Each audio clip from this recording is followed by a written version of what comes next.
vérité au cœur de l'information.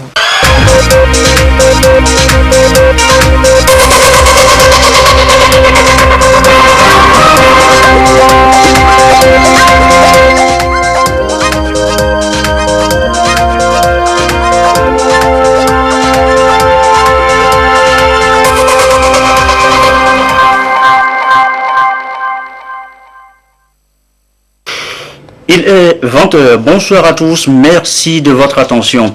Dans l'actualité ce soir, la loi sur la programmation militaire adoptée ce mardi à l'Assemblée nationale, c'est sur les 4 prochaines années 2021-2025 que dit le texte dans ses grandes lignes. Quel est l'intérêt pour notre pays, nos forces armées? Eh bien, on en saura un peu plus tout à l'heure en début de journal. L'un sur le départ pour la retraite, l'autre accroche ses nouveaux galons de général de brigade et prend le commandement des forces armées togolaises. Le général Dacha Manganawe a pris fonction à l'état-major. La cérémonie de passation de commandement a eu lieu ce matin. C'est nouveau, tout nouveau. On parle depuis ce matin d'une agriculture de précision à l'université de Lomé. Une réponse, selon les chercheurs, au changement climatique. À quoi va ressembler cette agriculture de précision? L'intérêt pour les producteurs? Eh bien, c'est le dossier de cette édition. Voilà, madame, messieurs, le sommaire. Bienvenue. Voici le journal. Ils sont tous d'accord, ils ont tous voté pour. Les députés viennent d'adopter à l'unanimité la loi sur la programmation militaire. C'est sur les 4 prochaines années et c'est à la plénière ce mardi à l'Assemblée nationale.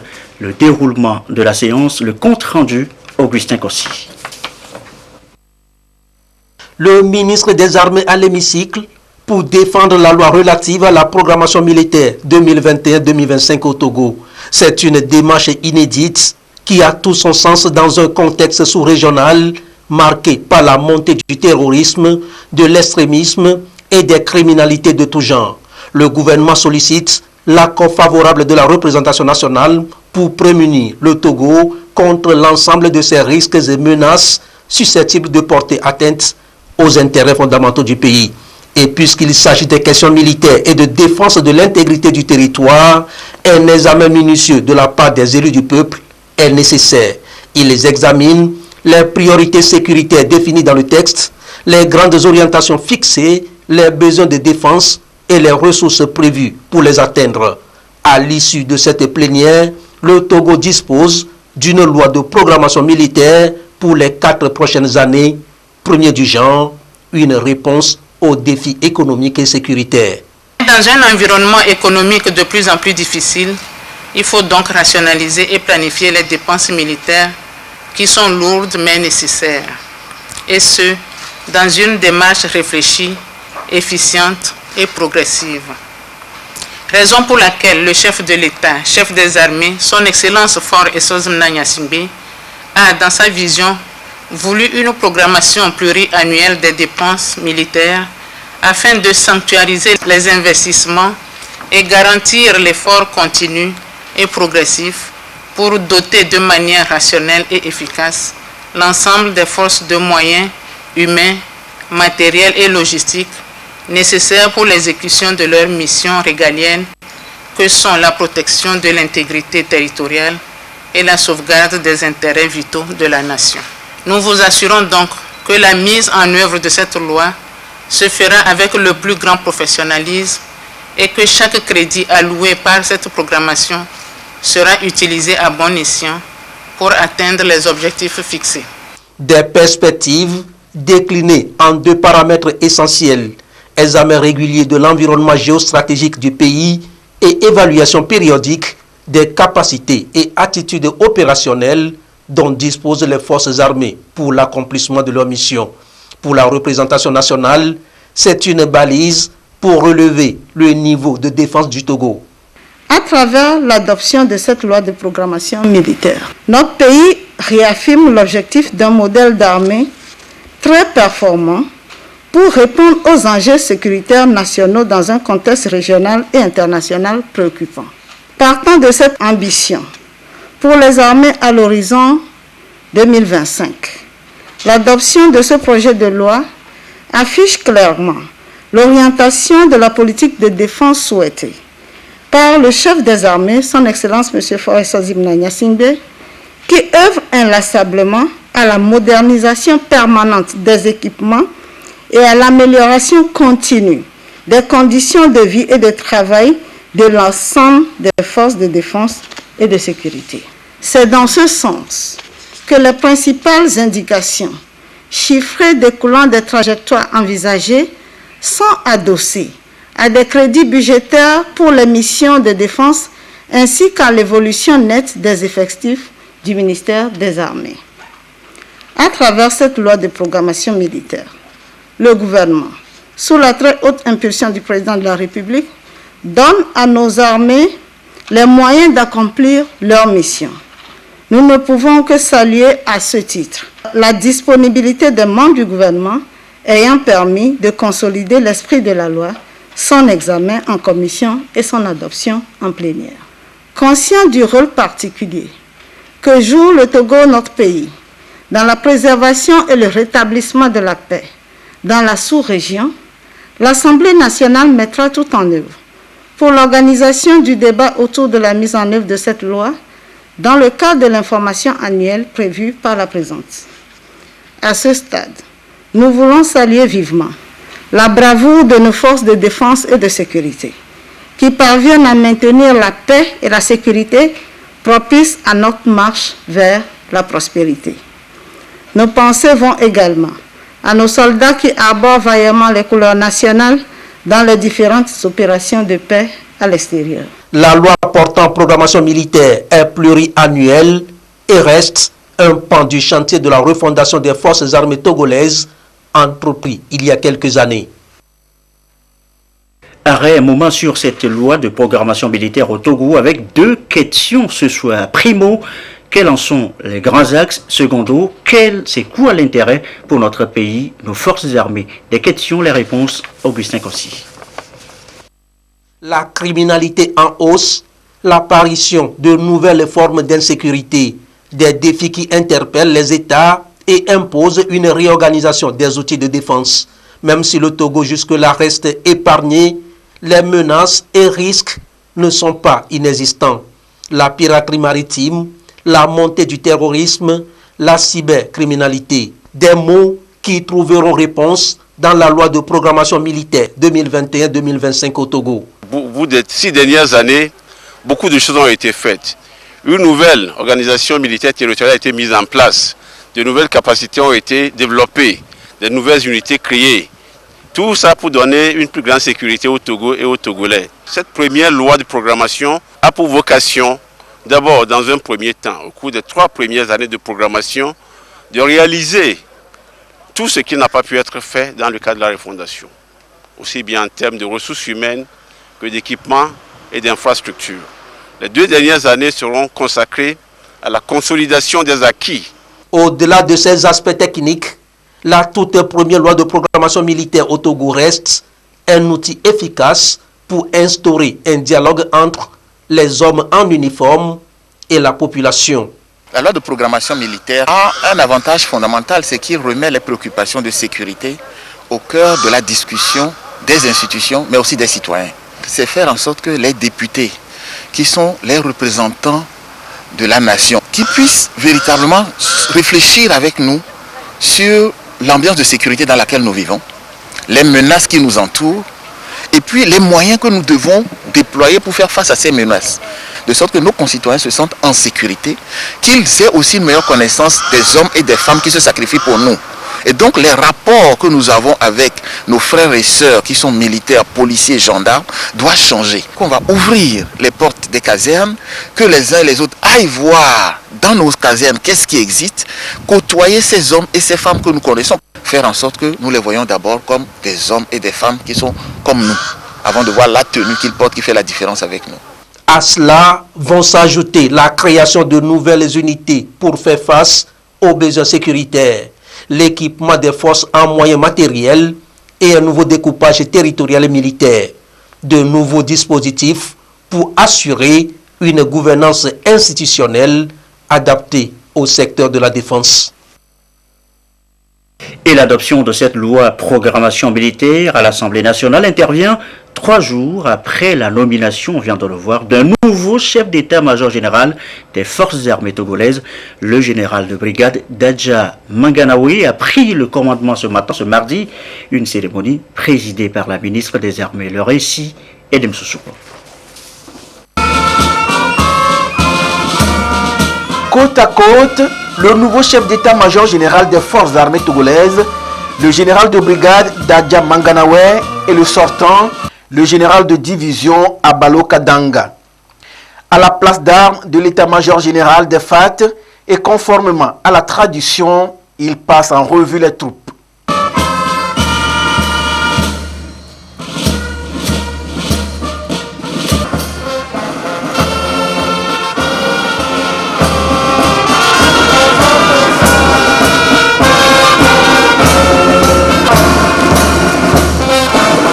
Pour entériner la passation de commandement, le procès verbal a été signé en présence de la ministre des Armées. Le chef d'état-major général sortant, Abalo Kadanga, a remercié le chef de l'État, chef des armées, pour lui avoir confié les rênes des FAT. Il a appelé à la poursuite des actions pour la défense de l'intégrité nationale. Le chef d'état-major général entrant des FAT, le général de brigade Dadja Manganawe, dit connaître l'étendue de la mission qui l'attend. Sans volonté et sans engagement, aucun succès n'est possible. Je voudrais savoir compter sur la volonté et l'engagement de chaque membre de la grande famille des forces armées togolaises pour le succès de notre mission.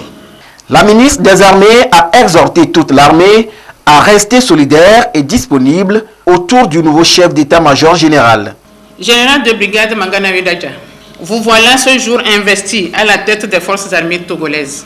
Le plan d'action gouvernemental 2020-2025 dans son axe 1 a pour objectif de renforcer l'inclusion et l'harmonie sociale et consolider la paix avec pour ambition d'assurer la sécurité, la paix et la justice pour tous. Mon général, elle est là, votre feuille de route.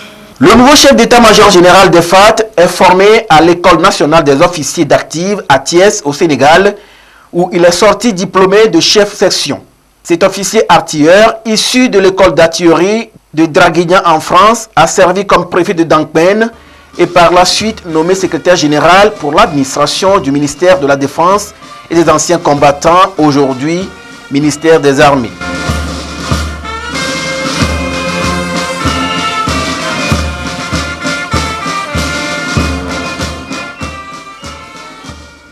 Ici aussi, il est question de passation, oui, une passation de service à la Cour suprême cette fois. C'est le body là aussi, tôt dans la matinée, ce mardi. Abdoulaye Yaya, nommé il y a tout juste une semaine, prend fonction. Images et commentaires de la cérémonie, Clarisse Atikle. Signature et passation de témoins entre Akak Kouvi Gamato, ancien président de la Cour suprême, et son successeur Abdoulaye Yaya. Ce dernier prend officiellement les rênes de la plus haute juridiction du Togo en matière judiciaire et administrative.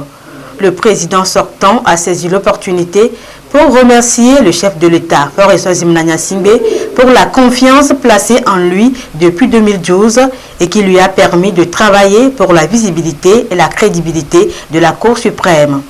Quant au nouveau président de la Cour, il s'engage avec le concours de ses collaborateurs à être à la hauteur de la mission qui lui est confiée. En toute fraternité, en toute confraternité également. Je voudrais bien compter sur vous, avec l'aide de Dieu, d'être le chef plus promoteur que censeur. Je peux faire le premier rôle. Je vous en sais capable de cette solidarité, cette association avec moi. Ensemble, que le Tout-Puissant nous assiste et nous guide en permanence. Akak Kouvi Gamato, admis à la retraite, quitte ainsi la Cour suprême après 8 années de service à la tête de cette institution. Son successeur, Abdoulaye Yaya, est un magistrat de grade hors hiérarchie qui a déjà occupé plusieurs fonctions au sein de la Cour suprême du Togo. Avant sa nomination, il était le premier avocat général près la Cour de justice de l'Union économique et monétaire ouest-africaine, UEMOA. L'actualité, c'est aussi le Togo et l'Union européenne, toujours très amis. Les deux parties se sont encore à nouveau parlé aujourd'hui. C'est la 21e session de ce dialogue politique à Lomé. De quoi a-t-on exactement parlé à la rencontre du jour? Eh bien, on fait le point avec Ekwesala.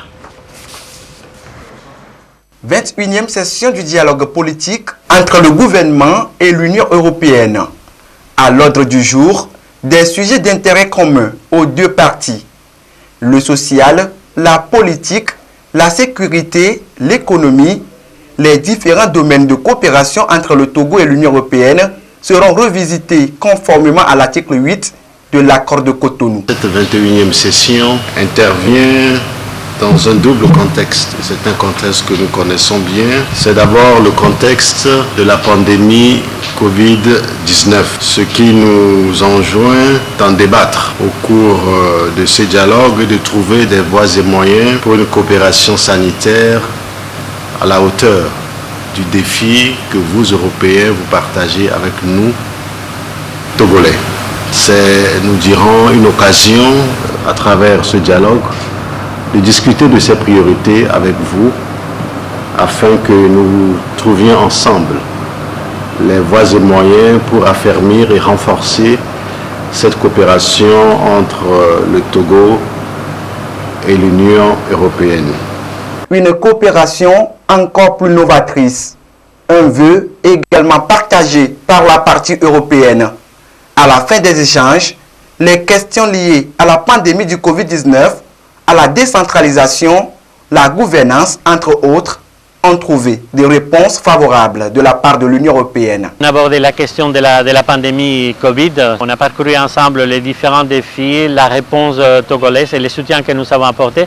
Et on a regardé aussi un peu à l'avenir la question du vaccin qui devrait arriver au Togo, qui serait important et que les Togolais aussi puissent avoir accès à ces vaccins. On a parlé des trois grandes priorités de l'Union européenne, dont les partenariats économiques et commerciaux, les investissements, les commerces, mais aussi du renforcement de l'État et de la gouvernance.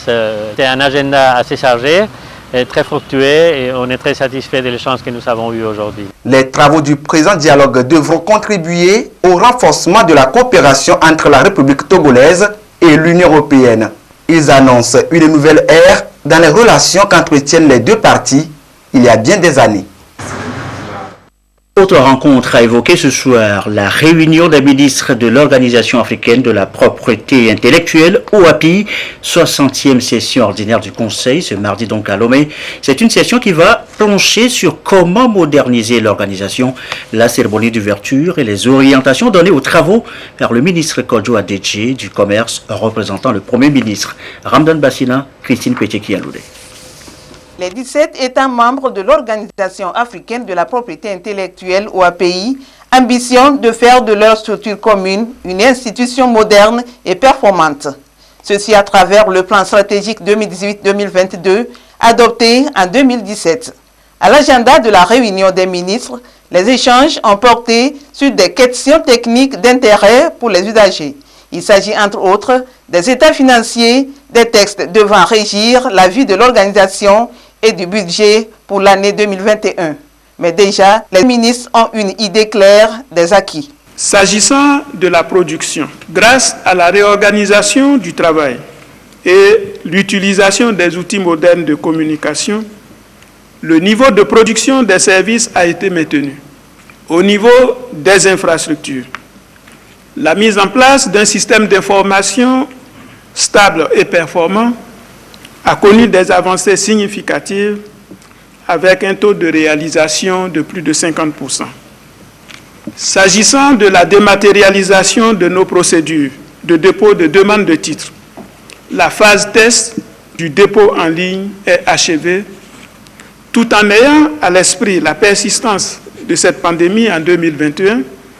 Il nous reviendra de développer notre capacité de résilience et de faire preuve de plus d'initiatives pour consolider les acquis et accélérer la mise en œuvre du plan stratégique 2018-2022. Les effets de la valorisation des titres de propriété intellectuelle sont des facteurs qui incitent à la créativité et à l'inventivité, raison pour laquelle le Togo fait de la propriété intellectuelle une préoccupation. Votre présence à cette rencontre d'intérêt commun est le signe patent de votre attachement à la coopération internationale dans le domaine de la propriété industrielle, littéraire et artistique. J'ai le plaisir de vous annoncer l'entrée en vigueur le 14 novembre 2020 de l'acte du 14 décembre 2015 en addition à l'accord de Bangui qui constitue aussi une avancée importante dans la modernisation de notre organisation commune. La propriété intellectuelle tient une place importante dans notre plan national de développement 2018-2022 et la vision stratégique de Togo 2025. Dans cette dynamique, le gouvernement sous le leadership éclairé de son Excellence M. Faure Chazimna Nyasingbe, président de la République, s'est engagé à poursuivre ses ambitieuses réformes pour la stabilisation du cadre macroéconomique. Ce vaste chantier politique ne peut se concrétiser sans la valorisation des résultats de la recherche, plus exactement l'utilisation stratégique de la propriété intellectuelle. Que ce soit en présentiel ou à distance, les préoccupations des différents partenaires ont surtout porté sur le renforcement des relations pour une OAPI plus performante et résiliente. La cérémonie d'ouverture de la réunion des ministres a été marquée par le dépôt de notes portant ratification de l'accord de Bangui par 3 pays, la Guinée-Bissau, le Tchad et le Togo. Cela a de toute évidence un intérêt réel pour elles. Les femmes parlent du foncier à Dapaon. C'est à l'initiative de l'ONG Rafia qui leur vient en appui. Vous allez le voir, c'est lors de cette rencontre sur place. Les grandes idées partagées, le compte-rendu de Chazimna Baga. Femmes et fonciers en milieu rural dans la région des Savanes. La problématique est au centre de ce forum régional sur le foncier dans la région des Savanes. C'est une assise inédite dont la raison d'être se justifie par les pratiques sur le terrain. Dans la région des Savanes, nous les femmes ne trouvent pas les terres pour cultiver. Nos parents ne nous donnent pas les terres pour cultiver. Nos parents ne nous donnent pas aussi la terre. Pour cultiver, on loue. Pour 0,25 c'est des fois 12 000, des fois 15 000 par an. Dans l'optique de faire évoluer les mentalités en faveur de l'accès des femmes à la terre, l'ONG Recherche, Appui et Formation aux initiatives d'autodéveloppement Rafia a initié le projet Renforcement de l'assise économique et sécurisation foncière des femmes et des jeunes ruraux dans 4 cantons de la région des Savanes. C'est pour porter à l'échelle et surtout diffuser les excellents résultats obtenus que ce forum régional est organisé. Nous allons essayer de faire l'état des lieux, ce qui va nous permettre de dire quelle est la situation actuelle de la femme dans la région des Savanes en matière d'accès à la terre. Nous allons ensuite parler du cadre légal de la protection des droits fonciers de la femme. Nous allons enfin mettre le curseur sur les pesanteurs coutumières et sur les stéréotypes sexistes qui ne militent pas du tout en faveur des droits fonciers de la femme. Sur ces derniers aspects, il est attendu l'accompagnement déterminant des gardiens des us et coutumes. Il y a certaines pratiques que nous devons essayer de bannir pour permettre à la femme d'avoir accès à la terre. Dans les négociations pour avoir accès à la terre, que nous puissions, nous, garants des us et coutumes, les accompagner pour que leurs droits, notamment dans les contrats de bail, soient respectés. Les préfets, les maires ainsi que les magistrats et les géomètres prennent part à ces assises qui bénéficient de l'appui du service de coopération et d'action culturelle de l'ambassade de France au Togo à travers les fonds PISCA. Il n'y a plus tout à fait de saison, dit-on souvent, de nos jours. Face en effet au changement climatique, comment cultiver nos champs, nos terres, pour de meilleurs rendements? Les anciennes méthodes ne semblent plus donner de bonnes récoltes. À l'université de Lomé, depuis ce mardi, les chercheurs parlent d'une agriculture de précision. Les débats viennent d'être ouverts, et ce, pour 3 jours. Robert Potogwe et Kouissala. L'agriculture togolaise est confrontée aux problèmes de productivité et donc peu compétitive sur le marché. Selon les experts, le Togo est censé pratiquer une nouvelle forme d'agriculture dites de précision pour faire face aux exigences pluvio-climatiques qui s'imposent. La première conférence africaine ouverte à Lomé pour 3 jours permettra aux enseignants-chercheurs, aux étudiants et aux instituts agronomiques de s'imprégner des fondamentaux de ce nouveau concept agricole. Nous aurons à écouter de différents éminents chercheurs et des spécialistes de vulgarisation à comprendre la notion de l'agriculture de précision. Comment démarrer, comment progresser et comment y arriver.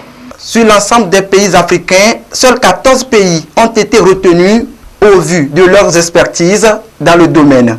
Chaque pays membre chercheur et les spécialistes du secteur vont bénéficier de l'appui technique et scientifique de l'ONG African Plant Nutrition Institute en collaboration avec le laboratoire Interface Sciences du Sol, Climat Végétal de l'École supérieure d'agronomie de l'Université de Lomé. Une agriculture de précision, c'est bien un terme nouveau dans le secteur agricole. Doit-on y voir en filigrane de nouvelles techniques culturelles adaptées justement aux exigences climatiques aujourd'hui? À quoi cela va ressembler? La pratique notamment, qu'est-ce que les producteurs vont y gagner? Nous reviendrons dans nos prochaines éditions sur ce dossier annoncé au sommaire. À l'étranger, qui de Nana Akufo-Addo ou de John Dramani Mahama remporte la présidentielle au Ghana? Les deux challengers réclament tous deux la victoire. Chacun se proclame vainqueur du scrutin du côté de la commission électorale. C'est toujours l'attente. Les résultats tardent toujours à sortir sur place et dans les états-majors, l'adrénaline monte. Dans le reste de l'actualité, vigilance, vigilance. Les périodes de fête approchent. Attention donc aux cambrioleurs. Un imam à Dapaon vient d'être victime dans sa propre maison. Le butin emporté par les malfrats a été heureusement retrouvé par la police. Les malfrats arrêtés avec. Le récit, Kazim Nabaga. Le vol de motos garées sans surveillance dans les lieux publics et dans les concessions dans la ville de Dapaon et de ses environs, c'est le sport favori de Dobike Damsonou, dit Kader de nationalité togolaise, ici en blanc. En bleu, son complice Idriss Amadi, de nationalité ghanéenne, c'est lui spécialisé dans le resell et la revente des motos volées. Leur dernière opération a quasiment réussi, sauf qu'elle les a conduits directement dans les mailles de la police nationale. Il s'agit d'un repris de justice et d'un délinquant primaire. Les faits remontent à la nuit du 21 au 22 novembre 2020. Aux environs de 2 heures, le domicile du sieur Douti Ousmane a été cambriolé. Plusieurs objets ont été emportés, notamment 14 pièces de pagne, des ustensiles de cuisine, 2 motos, dont l'une de marque Apsonic et l'autre de marque Haoju. La police a ouvert donc une enquête suite à la déclaration de vol par la victime. L'exploitation des informations et l'investigation menée par la brigade anticriminalité et la brigade de recherche et d'investigation Savane ont permis d'interpeller le 27 novembre 2020 au quartier Nassable 2 le nommé Dobiga Damsounou, reconnu sous le nom de Kader. C'est un repris de justice né le 26 juillet 1988 à Nano, dans la préfecture du Tandjouaré. Interrogé, il reconnaît les faits et déclare avoir vendu les 2 motos volées au Ghana par le biais du nommé Idrissa Madi, Ghanéen, né en 1980 à Pochiga au Ghana. Interpellé, ce dernier a également reconnu les faits qui lui sont reprochés. La perquisition à leur domicile respectif a permis de retrouver les pagnes et les ustensiles de cuisine déclarés volés. Sur la base des révélations du complice et grâce à la bonne collaboration entre la police ghanéenne, les 2 motos volées ont été retrouvées au Ghana et nous ont été remises. Dobike Damsonou n'est pas à son premier coup d'essai. Il a déjà fait 3 fois la prison pour des faits similaires. C'est la nuit que je suis allé. La porte n'était pas bloquée. J'ai ouvert la porte et j'ai vu les 2 motos. C'était 3 motos garées dans la cour. Et j'ai soutiré les 2 motos. Et il y avait une porte aussi qui n'était pas fermée. Et j'ai ouvert la porte, j'ai vu les pagnes et les ustensiles de cuisine dedans. et j'ai pris ça aussi. L'interpellation de Dobike Damsonou et de son complice 5 jours seulement après les faits a été possible grâce à la synergie d'action entre la brigade anticriminalité BAC et la brigade de recherche et d'investigation BRI des Savanes, mais aussi à la forte collaboration de la population qui a été déterminante à ce coup de filet. La police nationale convie les populations à consolider cette franche collaboration en utilisant les différents numéros mis à leur disposition en vue de démanteler les réseaux criminels qui opèrent au Togo. Enfin, ils sont volontaires, leur engagement, leur abnégation ont payé. Ils sont 13, dont 6 femmes distinguées par l'Agence nationale pour le volontariat au Togo. Le récit de Abidé Nassibé. Ils se sont illustrés à travers leur contribution au développement de leur communauté d'accueil. Ces volontaires d'engagement citoyen reçoivent ici des primes qui encouragent leur bravoure et ténacité en cette période de crise sanitaire liée au Covid-19. Nous avons signé une convention de partenariat avec la délégation de l'Union européenne au Togo qui fait obligation à toutes les structures qui obtiennent les financements de l'Union européenne de mobiliser des volontaires sur des projets, histoire de leur donner l'opportunité d'apprendre sur ces projets, histoire aussi d'accompagner l'ANVT et l'initiative de volontariat au Togo.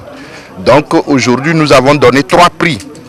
Le prix du meilleur volontaire de l'année que l'ANVT a commencé il y a 5 ans, et 2 prix de l'Union européenne. D'abord le prix de la meilleure femme volontaire de l'année et le prix des volontaires engagés sur des projets financés par l'Union européenne. Meilleurs volontaires dans leurs différentes catégories, Waki, Arietou et Saba racontent un parcours épineux et épique. Je suis très fier de ce prix qui vient encourager mon sacrifice. J'ai tenu les classes d'examen cette année, on a eu 100%. Je suis affectée au lycée de Nikonakwe. Bien après le travail de secrétariat, et à mon arrivée là-bas, il n'y avait pas d'économe, donc j'assume la caisse. J'étais polyvalente, je faisais tout. Sur le terrain, j'ai été déployée pour appuyer le projet PITS, projet eau assainissement au Togo, qui consiste en la construction des latrines, des serres et d'une station de bout de vidange. À part cela, j'ai aidé la commune Ogou 1 à sensibiliser la population en ce qui concerne l'occupation des emprises. Le concours du meilleur volontaire de l'année permet à l'Agence nationale du volontariat au Togo NVT et à ses partenaires de reconnaître au-delà de leur fiche de mission le rôle que jouent les volontaires au Togo. Il permet également de mettre en avant leur capacité à transformer et à stimuler les couches vulnérables en faveur de leur développement. Occasion pour le Christopher Blinden Mission, CBN, d'accompagner l'insertion socio-professionnelle des volontaires en situation de handicap. Quelques communiqués avant de refermer cette édition du soir. Communiqué de la HAC. Pour commencer, la Haute Autorité de l'Audiovisuel et de la Communication a reçu le 7 décembre 2020 à son siège à Lomé les promoteurs de la chaîne de télévision sur satellite dénommée Céleste World TV de l'Église de christianisme céleste du Togo. Cette chaîne de télévision a été installée sans l'autorisation préalable de la Haute Autorité de l'Audiovisuel et de la Communication en violation des dispositions de l'article 44 de la loi organique relative à la HAC. En outre, la chaîne de télévision Céleste World TV tombe par la même occasion sous le coup de la loi portant code de la presse et de la communication en République togolaise, notamment en son article 152 relatif à l'exploitation illicite des sociétés de presse. En conséquence, la HAC a appelé incessamment les promoteurs de Céleste World TV à arrêter immédiatement la diffusion des programmes de la chaîne. Par ailleurs, le président de la HAC invite les promoteurs des autres chaînes de télévision satellitaires illégalement installées sans autorisation préalable à mettre fin à la diffusion de leurs programmes, faute de quoi ils s'exposent à la rigueur de la loi. C'est le lieu de rappeler que la HAC qui est compétente pour donner l'autorisation d'installation et d'exploitation de toute catégorie de télévision et de radiodiffusion sonore privée, lancera en temps opportun un appel d'offres pour autoriser les chaînes de radio et de télévision par satellite, communiqué signé du président de la HAC. autre communiqué, celui du ministre de la fonction publique, du travail et du dialogue social, qui porte à la connaissance des candidates et candidats au concours national de recrutement d'enseignants, fonctionnaires du primaire, du secondaire général et de conseillers d'orientation scolaire, session du 12 décembre 2020, qu'ils peuvent consulter les listes et la répartition dans les différents centres décrits. Vous trouverez ces noms dans le quotidien national Togo Presse. Enfin, communiquer sur la situation de la pandémie au nouveau coronavirus Covid-19 au Togo. À ce jour, mardi 8 décembre 2020, la situation de la pandémie au nouveau coronavirus Covid-19 au Togo se présente comme suit. Le nombre de cas confirmés est de 3132 avec 21 nouveaux cas depuis hier. Le nombre de personnes guéries est de 2691 avec 14 nouveaux guéris depuis hier. Le nombre de cas actifs est de 376 et le nombre de décès est de 65. Communiqué et chiffres rendus publics par le ministre de la Santé, de l'Hygiène publique et de l'accès universel aux soins, professeur Moustapha Midiawa. Et ceci referme cette édition du soir. Merci à vous qui nous suivez. Où exactement ce soir? Eh bien à Dapan, Bombouaka. Et comme d'habitude, toujours fidèlement. Belle soirée.